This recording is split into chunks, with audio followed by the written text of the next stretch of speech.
सगे हों, इन तीन लोगों पर कभी विश्वास नहीं करना चाहिए। एक समय की बात है, मध्य देश में एक बहुत ही सुंदर नगर था। उस नगर में एक चोर रहता था जो छोटी मोटी चोरी करके अपने परिवार का पालन पोषण करता था, लेकिन उस चोरी के धन से उसके परिवार का पूरी तरह से खर्च नहीं चलता था। एक दिन उसने सोचा, पाप तो पाप होता है, चाहे छोटा हो या बड़ा। मैं चाहे छोटी चोरी करूं या बड़ी, रहूंगा तो चोर ही। पकड़े जाने पर दंड भी उतना ही मिलेगा, तो क्यों ना मैं बड़ी चोरी करूं। ऐसा निश्चय करके उसने उस नगर के राजा के खजाने को लूटने की योजना बनाई। रात होने पर वह राजमहल में घुस गया। किसी तरह वहां पहुंचा जहां राजा का खजाना था। वहां पहुंचकर उसने देखा कि खजाने पर कई सैनिक पहरा दे रहे थे।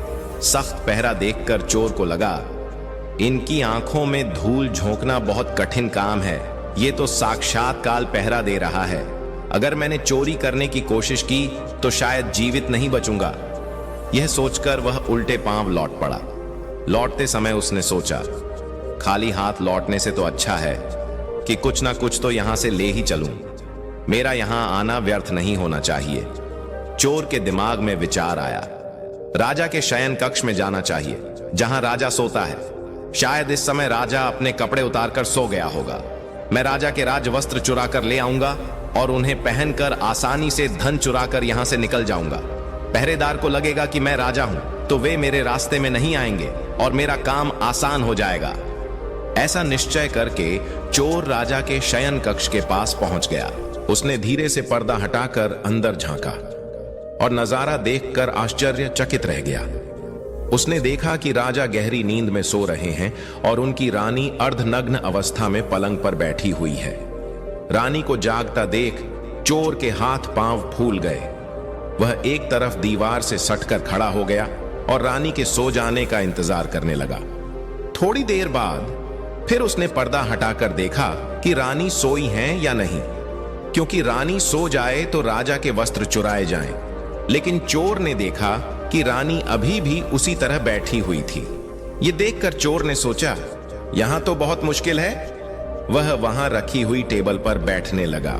जैसे ही वह टेबल पर बैठा, उस पर रखी पानी की गिलास नीचे गिर गई। इस आवाज से राजा की नींद तो नहीं खुली, पर रानी तलवार लेकर बाहर आ गई और चोर की गर्दन पर तलवार रख दी। रानी बोली, कौन है तू और यहां किस लिए आया है? सच सच बता, वरना तेरा सिर धड़ से अलग कर दूंगी। चोर डर के मारे पसीने से लथपथ हो गया और हाथ जोड़कर गिड़गिड़ाता हुआ बोला, रानी साहिबा, मेरी जान बख्श दो। मैं एक गरीब चोर हूं और चोरी करने के उद्देश्य से ही यहां आया हूं। छोटी मोटी चोरी करके अपने परिवार का पालन पोषण करता हूं। अगर आपने मुझे मार दिया तो मेरे बच्चे अनाथ हो जाएंगे। मैं वचन देता हूं कि इस बार मुझे छोड़ दो।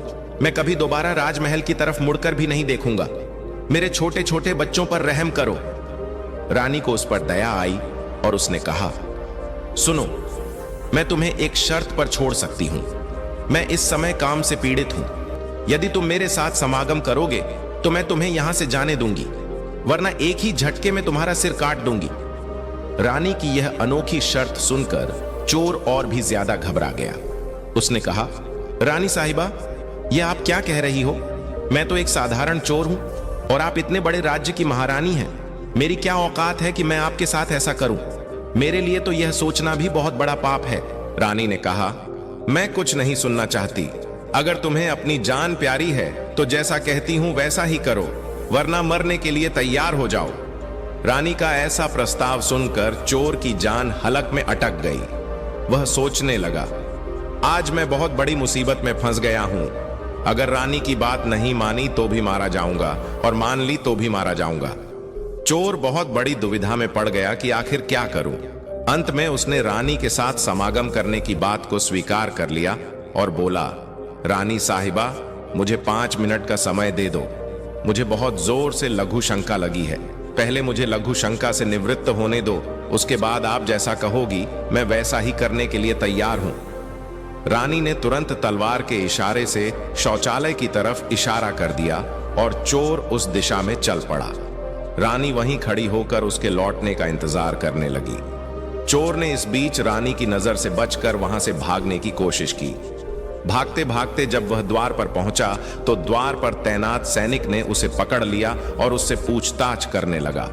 चोर डर से कांपता हुआ सच सच बताने लगा, मैं एक चोर हूं और राजमहल में चोरी करने आया था, लेकिन रानी ने मुझे पकड़ लिया और छोड़ने के बदले एक शर्त रखी थी कि मैं उसके साथ समागम करूं, इसलिए मैं लघु शंका का बहाना बनाकर वहां से भाग आया।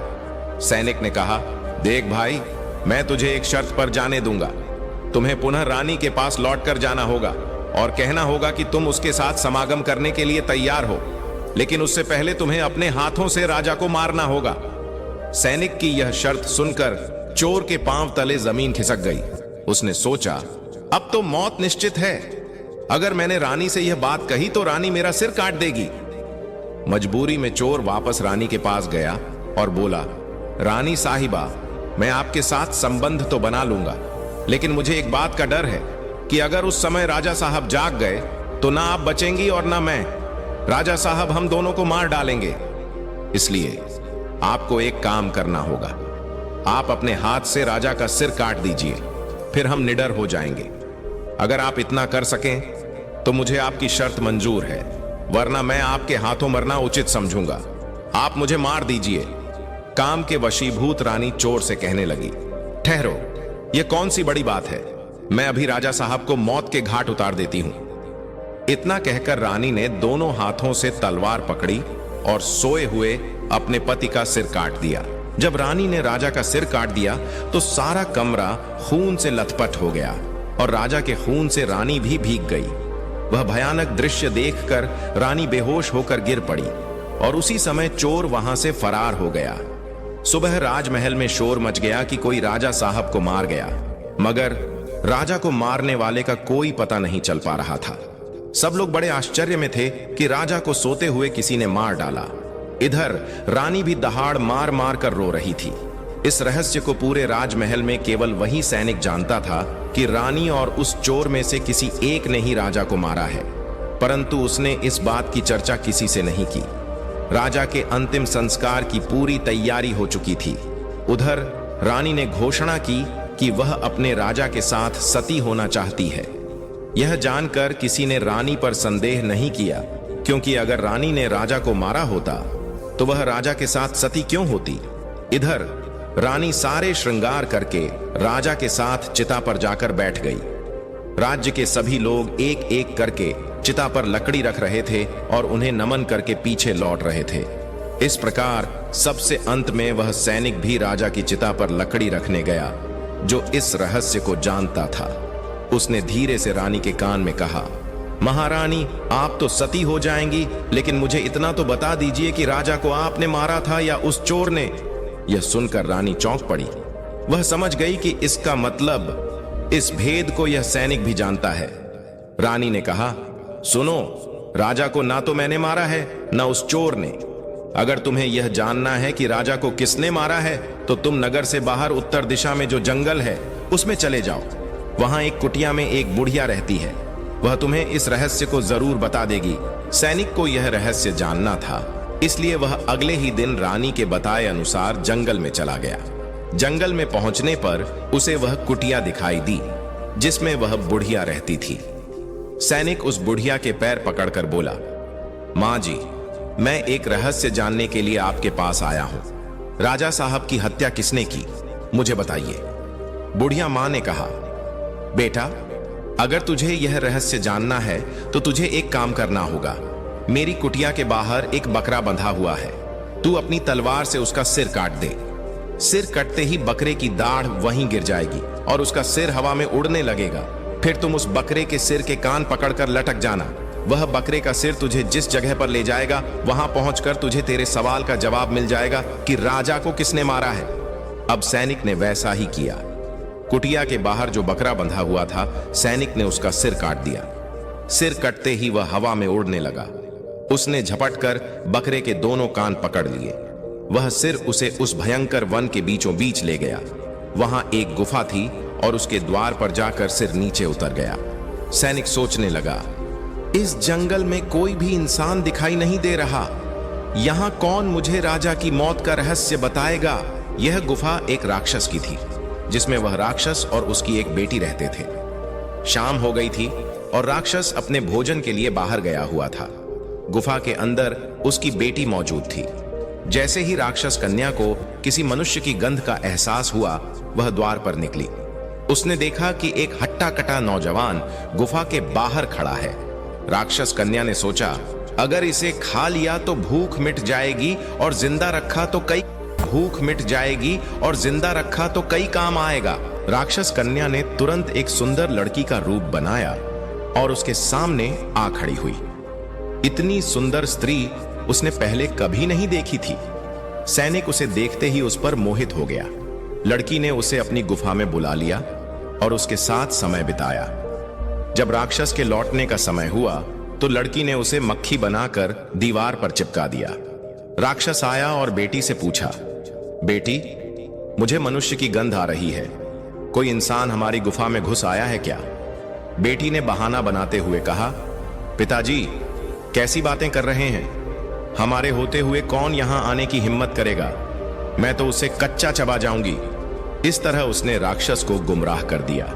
राक्षस कन्या रोज रात में उसे इंसान बना देती और दिन में मक्खी बनाकर दीवार पर चिपका देती। कई दिन बीत गए और अब सैनिक को अपने परिवार की याद सताने लगी, लेकिन वह राक्षस कन्या के चंगुल से निकल नहीं पा रहा था। एक दिन उसे मौका मिल गया और वह रात में वहां से भाग निकला। भागते भागते कई दिनों बाद वह अपने नगर पहुंच गया। अपने घर पहुंचकर उसे बहुत खुशी हुई। अपने बच्चों से मिलकर वह बहुत प्रसन्न हुआ। वह सोचने लगा, अच्छा हुआ जो मैं वहां से चला आया, ना जाने कब तक वह मुझे मक्खी बनाकर वहां रखती। इस तरह उस सैनिक के अपने घर पर रहते हुए काफी दिन बीत गए। एक दिन उसे फिर उस लड़की की याद आई। अब तो दिन रात वह उसके ख्यालों में खोया रहता। उसकी सुंदरता को याद कर उससे मिलने की इच्छा करता। उसके बिना ना खाना अच्छा लगता, न पीना। हर समय यही सोचता था कि उससे किस तरह मिलन होगा। सैनिक उस राक्षस कन्या से मिलने के लिए तड़पने लगा और उसने फिर से उसके पास जाने का निश्चय किया। उसने सोचा, पिछली बार तो मुझे उस बुढ़िया ने वहां पहुंचा दिया था, लेकिन अब मैं वहां से भागकर आया हूं, इसलिए मुझे रास्ते का भी ज्ञान नहीं है। क्यों ना एक बार फिर उस बुढ़िया की सहायता ले लूं। ऐसा सोचकर वह उस बुढ़िया की कुटिया पर पहुंच गया और हाथ जोड़कर बोला, हे माता, एक बार मुझे फिर से उसी स्थान पर भेज दो जहां पहले भेजा था। अब वह सैनिक राजा की हत्या का रहस्य भूल चुका था। राक्षस कन्या से मिलने की बेचैनी उसके अंदर बढ़ती जा रही थी। बुढ़िया समझ गई कि यह काम के वशीभूत है। उस बुढ़िया ने कहा, बेटा, पहले तो मेरे पास एक बकरा था जिसके कान पकड़कर तुम वहां चले जाते, अब तो वह भी नहीं है। अब मैं तुम्हें कैसे पहुंचाऊं? तब सैनिक ने कहा, हे माता, मैं जीवन भर आपका गुलाम रहूंगा, एक बार उस लड़की से मुझे मिला दो। बुढ़िया ने कहा, बेटा, मैं तुझे मिला तो दूंगी, पर इसके लिए तुझे अपने बेटे को मेरे पास लाना होगा। सैनिक बोला, यह कौन सी बड़ी बात है? इतना कहकर सैनिक अपने बेटे को बुलाकर ले आया। बुढ़िया ने कहा, बेटा, जिस तरह तुमने बकरे का सिर काटा था, उसी तरह तुम अपने बेटे का सिर भी काट देना, फिर उसी तरह इसका सिर भी हवा में उड़ने लगेगा। तुम इसका सिर पकड़ लेना और यह तुम्हें उसी स्थान पर पहुंचा देगा। काम के वशीभूत वह सैनिक अपने बेटे का सिर काटने के लिए तैयार हो गया। जैसे ही उसने तलवार लेकर बेटे का सिर काटना चाहा, तब उस बुढ़िया ने उसका हाथ पकड़ लिया और कहने लगी, ठहरो, यही तुम्हारे प्रश्न का जवाब है। चाहे कितने ही सगे हों, इन पर कभी भी विश्वास नहीं करना चाहिए। पहले राजा को ना चोर ने मारा था, ना रानी ने। राजा को हवस ने मारा था। जिस तरह काम वासना में अंधा होकर तुम अपने बेटे को मारने के लिए तैयार हो गए, उसी हवस के वशीभूत होकर मनुष्य अंधा हो जाता है और गलत से गलत काम भी कर जाता है। दूसरा, धन के लालच में आकर कोई भी किसी को मार डालता है। और तीसरा, क्रोधी व्यक्ति क्रोध में अंधा होकर सब कुछ भूल जाता है और वह सब कर डालता है जिससे जीवन भर उसे पछताना पड़ता है। क्रोध में उसकी बुद्धि विवेकहीन हो जाती है और वह अपना पराया कुछ नहीं देख पाता।